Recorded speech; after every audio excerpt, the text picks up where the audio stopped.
The second part of today's lesson is going to be simplifying square roots using the quotient property.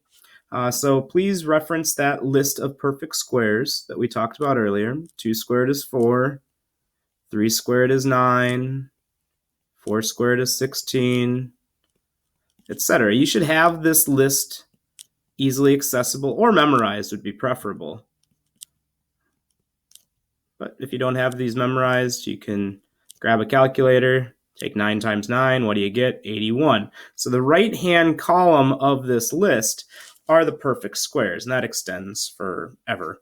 So if we were to simplify, I'm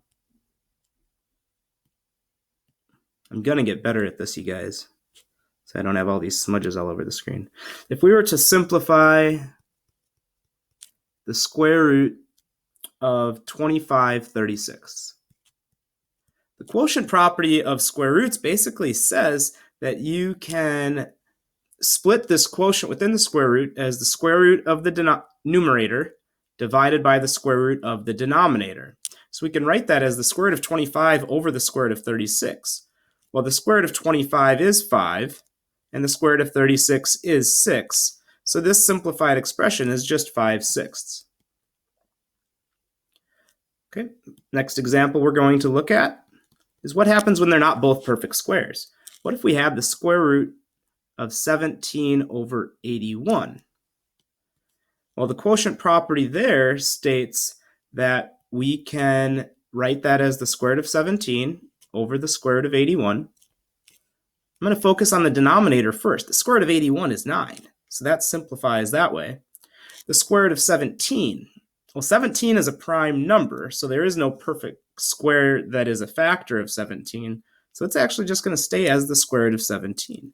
So that simplified expression is the square root of 17 over 9.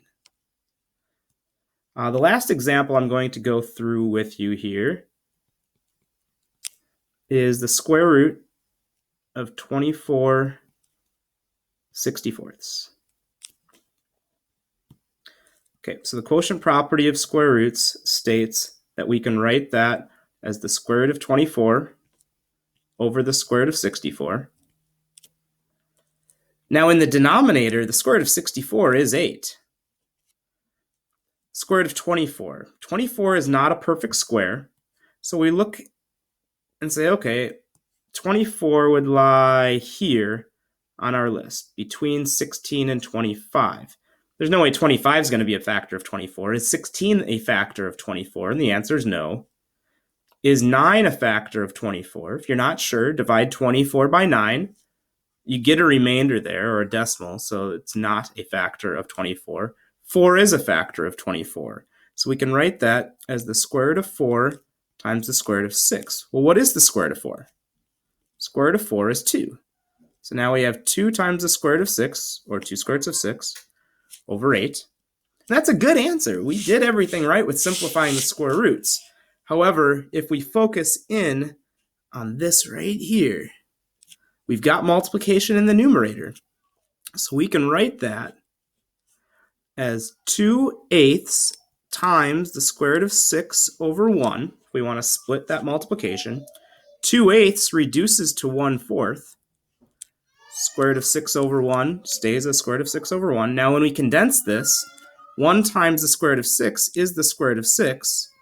4 times 1 is 4. So the fully simplified expression for this problem is the square root of 6 over 4.